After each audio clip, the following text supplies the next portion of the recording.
Orang menjadi takut untuk menjenguk beliau, kecuali orang-orang yang takutnya sudah dihabiskan hanya untuk Allah.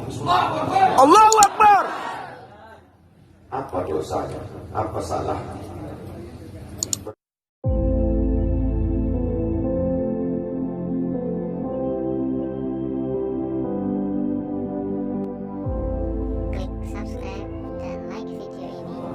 Assalamualaikum warahmatullahi wabarakatuh. Alhamdulillah wassalatu wassalamu ala Rasulillah wa ala alihi wa sahbihi wa man da'a bi da'watihi wastanna bi sunnatihi ila yaumil liqa'i rabbih. Al-habaib al-afadil al-ulama al-ajilla nafa'ana Allah bi ghaziri 'ulumihim wa bi husni adabihim wa lutfihim. Ja'alana Allah wa iyyakum ma'al habibil mustafa fi jannatil Orang yang menyambut beliau, kalau dia masih ada ikatan dinas, maka beberapa hari ini kita lihat orang itu dihukum dari jabatannya. Orang yang mengupdate status, kalau menulis nama beliau, maka Instagramnya akan diblokir. Hanya menulis namanya saja, maka Facebooknya akan ditutup. Orang menjadi takut untuk menjenguk beliau, kecuali orang-orang yang takutnya sudah dihabiskan hanya untuk Allah. Allahu Akbar. Apa dosanya? Apa salahnya? Berapa triliun negeri ini pernah dirugikannya? Berapa sumber daya alam, minyak, batu bara, nikel, uranium yang pernah dijualnya ke luar negeri? Berapa BUMN perusahaan yang pernah dijualnya aset-aset negara? Ada yang pernah dia jual? Dia hanya mengajak anak muda yang selama ini pecandu narkoba menjadi bertaubat kepada Allah. Allahu Akbar.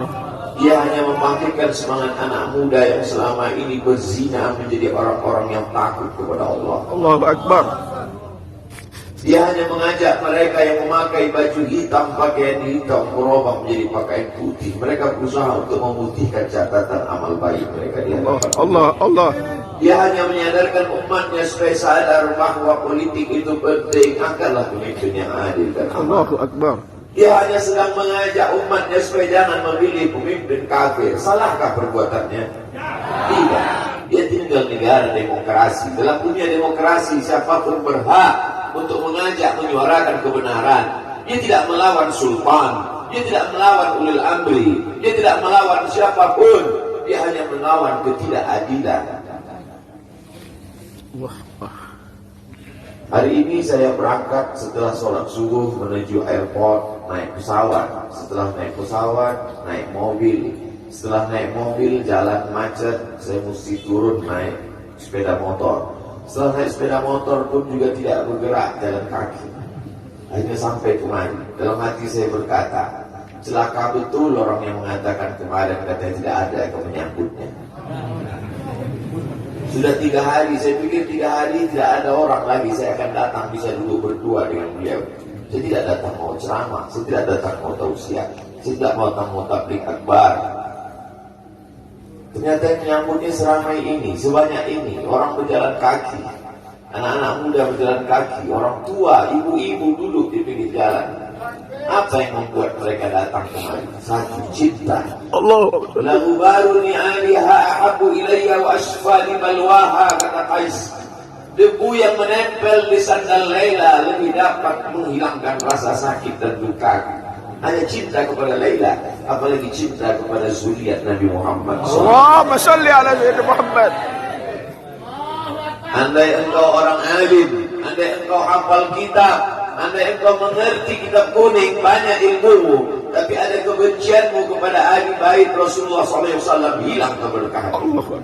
Andai engkau punya derajat seperti seorang wali, andai engkau diangkat Allah sebagai wali, maka jatuh derajat kewalianmu hanya karena kebencianmu kepada ahli bait. Apa kata Kiai Haji Maimun Zubair? Ahli bait itu seperti Quran yang laku. Andai ada ahli bait itu yang nakal, yang jahat sekalipun, dia tetaplah seperti Quran yang laku. Quran yang buruk, andai titiknya sudah tidak ada lagi, takkan mungkin kau akan buang. Kau tetap juga akan jaga dia, kau akan cium dia. Kenapa? La yamassuhu illal mutahharun. Allah yang mensucikan. Seorang sahabat Nabi disuruh membuang air bekas daripada bekam Rasulullah SAW. Buanglah ini, kata Rasulullah. Lalu kemudian beliau pergi ke belakang. Setelah itu dia datang lagi menghadap Rasulullah SAW. Rasul tahu apa yang dia lakukan, karena Nabi dapat wahyu, Nabi terbuka hijab. Tapi Nabi ingin bertanya kepada dia. Bukan Nabi tidak tahu, Nabi tahu, diberikan Allah pemberitahuan. Nabi ingin memberitahu siapa yang tidak tahu. Kemana darah bekam tadi kau buat, kata Nabi. Ku minum ya Rasulullah. Kenapa engkau minum? Karena aku tahu bahwa darah yang mengalir dalam diriku membuat aku haram tersentuh api neraka. Mengalir darah itu dari dia kepada Sayyidatuna Fatimah, dari Fatimah kepada Sayyidina Al-Hasan, dari Sayyidina Al-Hasan ada juga kepada Sayyidina Al-Husain, dari Sayyidina Al-Husain kepada Sayyidina Ali Zainal Abidin, dari Zainal Abidin kepada Sayyidina Muhammad Al-Baqir, dari Sayyidina Muhammad Al-Baqir mengalir darah itu kepada Sayyidina Ja'far Sadiq, dari Ja'far Sadiq mengalir kepada Sayyidina Ali Al-Uraidi, dari Ali Al-Uraidi mengalir darah itu kepada Sayyidina Muhammad An-Naqib, dari Muhammad An-Naqib mengalir darah itu kepada Sayyidina Isa sampai kepada Sayyidina Ahmad bin Isa Al-Muhajir. Lalu kemudian darah itu mengalir kepada Imam As-Saggaf, Al-Idrus, Al-Haddad, Al-Abbas, dan salah satunya adalah bin Syihab, dan salah satu dari zuriat bin Syihab itu adalah Sayyidi Al-Imam Al-Akbar Al-Habib Muhammad Rizik. Kalau mau hidup tenang, beliau sudah tenang dengan anak menantunya, dengan cucunya, dengan ilmunya. Beliau meraih gelar LC dari Universitas Imam Muhammad Ibn Saud. Dia cukup dengan majlis-majlis maulidnya cukup. Mengapa dia bersusah payah? Mengapa dia mesti kena fitnah? Dia hanya mengikut darah Sayyidina Al-Husain. Kalau mengikut Sayyidina Al-Hasan lembut, mengikut Sayyidina Al-Hasan lembut sentuhannya. Maka para ahli bait ini mengikut dua aliran, Sayyidina Al-Hasan dan Sayyidina Al-Husain. Kedua-duanya saya cintai. Habaib yang mengikut Sayyidina Al-Hasan, saya datang, saya cium tangan mereka, saya bersilaturahim, lembut gaya mereka. Tapi mereka semua mengajak untuk mencintai Sayyidina wa Maulana Muhammad sallallahu alaihi wasallam. Tapi ada yang seperti Sayyidina Al-Husain, menggelegar suaranya, dia huluskan pedangnya untuk musuh-musuh Allah. Keduanya adalah sama-sama diridhai Allah. Innal Hasan wal Husain sayyida syababi ahli jannah. Yang mencintai Sayyidina Al-Hasan, mencintai Sayyidina Al-Husain, yang mencintai zuriat mereka, keturunan mereka, maka dengan cinta itu bekal kita menghadap Rasulullah SAW. Allahumma salli ala Sayyidina Muhammad. Andai aku dihadapkan nanti menghadap Allah, tahajudku tak sebanyak Imam Ahmad bin Hanbal, 300 raka'ah fil yaumi wal laila, 300 rakaat sehari semalam. Andai aku dihadapkan kepada Rasulullah SAW, maka jihadku tidak sebanyak Sayyidina Khalid bin Walid. Setiap jengkal kulitnya, setiap tetes darahnya tak lepas daripada tebasan tombak, anak panah dan pedang. Andai aku dihadapkan kepada Sayyidina Maulana Muhammad SAW, amalku tak sebanyak Abdurrahman bin Auf. Lalu apa bekalmu, hai Abdul Somad? Adakah ceramah-ceramahmu itu bisa kau jadikan bekal menghadap Allah? Tidak. Sebagiannya sudah diambil oleh tatapan mataku melihat berapa subscriber, follower, dan viewer. Abdul Somad mungkin habis amalnya sudah ria. Satu-satunya yang akan dijadikan bekal menghadap Rasulullah hanyalah aku pernah mencintai keturunanmu. Allahumma salli ala Sayyidina Allahumma salli ala Sayyidina Muhammad. Allahumma salli ala Sayyidina Muhammad. Wahai para pelaku membuat dosa, wahai para pezina, wahai para peminum khamar yang belum bertaubat, kalau kalian belum sanggup untuk berbuat baik, kalau kalian belum mampu untuk beramal saleh, paling tidak jangan kalian sakiti zuriat muslimah. Jangan kalian keluarkan kata-kata, jangan keluarkan kata-kata fitnah. Bagaimana kalian akan menghadap Rasulullah? Bagaimana kalian akan menghadap Rasulullah? Pada saat itu seluruh umat berkumpul menghadap Nabi Adam alaihissalam. Kami tidak sanggup berdiri di padang mahsyar ini, wahai Adam. Menghadaplah kepada Allah. Kata Adam, aku tidak sanggup menghadap Allah. Karena dulu Allah berkata, la taqraba hadhihi syajarah. Jangan kau dekati pohon kuldi ini, tapi aku malah memakannya, ya Allah. Mereka datang menghadap Nabi Nuh alaihissalam. Kata Nabi Nuh, aku tak sanggup menghadap Allah. Karena anakku durhaka. Sa'awi ila jabalin ya'simuni minal ma'. Aku akan naik ke atas bahtera perahu yang bisa menyelamatkan aku dari air. Aku tak sanggup menghadap Allah, kata Nabi Nuh alaihissalam. Mereka menghadap kepada Nabi Musa, aku tak mampu, kata Nabi Musa. Mereka menghadap kepada Nabi Isa, aku pun malu kepada Allah.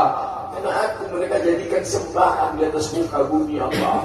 Mereka hanya mampu menghadap Sayyidina Maulana Muhammad SAW. Wahai para pemilu Muhammad, wahai para pezina, wahai para pelaku dosa, kalau kalian belum mampu beramal soleh, belum mampu bertobat, paling tidak jangan kalian zina zuriat Rasulullah SAW. Bagaimana kalian akan menghadap Rasulullah? Pada saat itu tak ada syafaat. Man alladhi yashfa'u 'indahu illa bi'idhnih. Tak ada satu pun yang bisa memberikan syafaat kecuali Sayyidina wa Maulana Muhammad sallallahu alaihi wasallam. Wahai para pemimpin, yang hari ini kau dititipkan amanah kekuasaan. Beberapa hari ini kau lihat apa yang dilakukan orang pada Donald Trump. Kurang hebat apa lagi Trump? Negara adidaya, kekuasaan kaya raya. Tapi ketika kekuasaan itu diambil oleh Joe Biden, kita pun maju melihat video ejekan-ejekan itu. Kalau hari ini kau punya kekuasaan, saudara, sampai masanya kau juga akan mengalami seperti yang dialami oleh Trump. Jabatan itu cabut Allah Ta'ala. Saya masih melihat video bagaimana Bapak Susilo Bambang Yudhoyono sampai ke Pekanbaru beberapa tahun yang lalu. Di depan balihonya disobek. Beliau jenderal, ganteng, punya partai. Tapi setelah kekuasaan itu tak ada di tangannya, difitnah, dibuli, balihonya disobek. Bagaimana agaknya ketika tiga hal itu tak ada pada diri kita? Tidak jenderal, tidak ganteng, dan tak pula punya partai. Fakta dulu ya Allah Rasulullah. Menangkap ikan di Bukit Selasi. Demikian, terima kasih. Assalamualaikum warahmatullahi wabarakatuh.